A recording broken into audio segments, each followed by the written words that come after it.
Graça e paz, irmãos. Continuando dando estudo no Salmo 119, lembrando a você que no nosso canal no YouTube tem a playlist lá, Salmo 119, onde tem todos os estudos anteriores. Hoje nós vamos falar dos versos 68, 69 e 70. O verso 68 diz assim: Tu és bom e fazes o bem, ensina-me os teus decretos.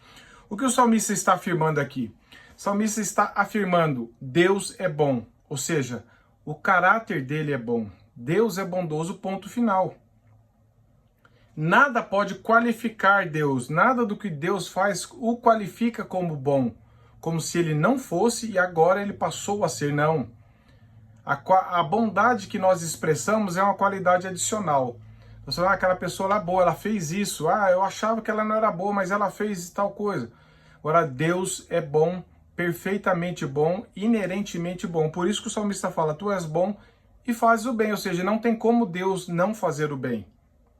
Porque Deus é perfeitamente bom. Então, tudo que ele faz é bom.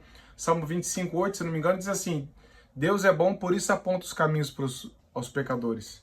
E sempre partindo dessa verdade que Deus é bom. E por isso ele não faz nada contrário à natureza dele, que é boa, perfeita e imutável. Então isso tem que ser uma realidade na nossa vida. Nós também, pela graça de Deus, precisamos reconhecer que Deus é bom. E por isso tudo que ele faz é bom, ainda que nós não entendamos dessa forma de início. Mas confiando no caráter dele, nós estamos seguros com relação a isso. Spurgeon diz assim: a bondade em nós é uma qualidade adicional ou um dom suplementar, mas em Deus não é uma qualidade, não é uma qualidade, mas é a essência. E aí Spurgeon traz um exemplo bem interessante. Ele diz assim: em um utensílio que é coberto por uma camada de ouro, o brilho é uma qualidade adicional. Mas em um utensílio que é feito de todo ouro, o brilho é a substância, são a mesma coisa. O brilho e a substância numa peça maciça de ouro é a mesma coisa. Não teve uma camada de ouro escondendo talvez um ferro, mas ele é todo brilhante. É assim que Deus é, apenas uma comparação bem pobre para nós entendermos. Deus, desde a criação, está fazendo o bem. Quando ele criou o mundo, ele estava expressando a bondade dele em favor do homem. Mesmo se Deus não criasse nada, ele continuaria sendo bom. E acredite, mesmo se Deus não salvasse ninguém, ele continuaria sendo bom. Ele faz o bem porque ele quer expressar a glória dele diante de nós. Calvino mesmo disse que o mundo é o palco da glória de Deus. Expressa a bondade que ele tem, que ele é. Por isso nós devemos sempre louvar a Deus em toda e qualquer situação pela bondade. Assim como Paulo e Silas louvaram a Deus na prisão. Porque reconheciam que Deus era bom em toda e qualquer situação. E é só um agir do Espírito Santo em nós para nos capacitar a isso. Não é mesmo? Verso 69. Os soberbos têm forjado mentiras contra mim, não obstante eu guardo de todo o coração os teus preceitos. Veja, o salmista que tinha acabado de falar que Deus é bom e fazes o bem, agora ele está falando assim, os soberbos, ou seja, aqueles incrédulos, ímpios que rejeitam o Senhor, que acham que não precisa, eles têm inventado, forjado, fabricado mentiras contra mim. Como que Davi fala que Deus é bom, faz o bem, agora ele fala assim, mas as pessoas estão fazendo mal contra mim.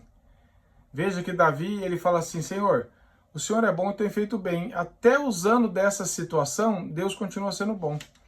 E o que Davi fala aqui é que eles estavam preparando mentiras, inventando para tentar desqualificá-lo, para tentar inibir o testemunho dele, para tentar manchar o cristianismo, manchar o nome de Deus. Isso sempre acontece com os cristãos. Você e eu somos alvos muitas vezes de mentiras fabricadas. A palavra de Deus é alvo de mentira.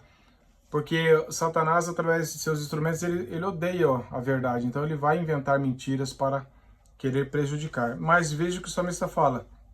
Apesar disso, eu não fico tentando rebater as mentiras, eu não fico tentando vingar as mentiras. Ele fala, não obstante, eu guardo de todo o coração os teus preceitos. Ou seja, eles falam mentira, inventam mentiras que não é verdade, mas eu me agarro na verdade. Mentira e verdade. Eles inventam mentiras e eu me agarro a verdade. Pela graça de Deus, as mentiras não têm resultado no coração daquele que está vivendo de forma íntegra a Deus. Quanto mais nós nos apegamos à verdade, que é a palavra de Deus, mais nós estamos protegidos contra as mentiras que tentam forjar, atacar, inibir, como zombaria, como humilhação, seja lá o que for. Deus é poderoso para nos fazer manter inabaláveis em meio a essas acusações, que não são agradáveis, não são boas e ninguém quer. Mas quando surge, nós devemos nos recorrer à palavra de Deus, ao invés de ficar tentando vingança, ficar tentando provar nossa reputação, continuemos firmes na palavra de Deus. E olha só o que esse irmão disse, William Cowper diz assim, abre aspas, os dois braços de Satanás com que ele luta contra os piedosos são a violência e as mentiras. Onde ele não pode ou não usa a violência, certamente não deixará de lutar usando as mentiras. E nisso o Senhor mostra grandemente a sua atenta providência ao proteger os seus filhos da maldade de Satanás e das ostentações soberbas dos seus instrumentos, quando os seus soberbos corações são forçados a forjar mentiras. A sua maldade é tão grande que eles são obrigados a fazer o mal, mas o seu poder é contido para que não possam fazer o que desejam. Então, guardar a palavra de Deus nos protege, não de ataques. As pessoas podem nos atacar, podem forjar mentiras, mas nós estaremos seguros na verdade que é a palavra de Deus. Isso é consolo para mim e para você. E no verso 70, o salmista diz, tornou-lhes o coração insensível, como se fosse de sebo, mas eu me comprazo na tua lei.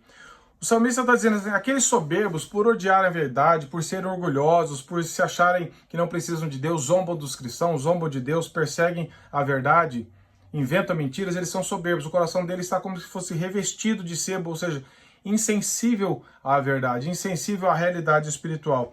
Eles são sensíveis ao pecado, a todo tipo de coisa, estão logo reagindo positivamente, mas à palavra de Deus eles são insensíveis, são soberbos, o coração deles está revestido com esse pecado e não deixam eles terem prazer na lei, eles têm prazer na mentira, no pecado, em tudo que é contrário à palavra de Deus. Mas, o que o salmista fala? Eu tenho prazer na tua lei. Veja a questão, como é diferente a vida de um cristão verdadeiro e de um ímpio, ou de um religioso apenas. Um tem prazer na mentira, em inventar mentiras e continuar na mentira e viver na prática do pecado. O salmista diz, mas eu tenho prazer na tua lei. É como se ele dissesse assim, os olhos deles estão inchados de problemas, de pecados, de malícia, mas o meu coração está sensível ao Senhor. Davi está dizendo aqui que isso é fruto da graça de Deus. Como que está o meu e o seu coração? Como que está a nossa vida? Como você reage às mentiras que inventam sobre a sua vida, às provocações, às zombarias? Nós devemos nos recorrer à palavra de Deus, manter a nossa consciência limpa diante do Senhor e confiar que Ele cuida de nós.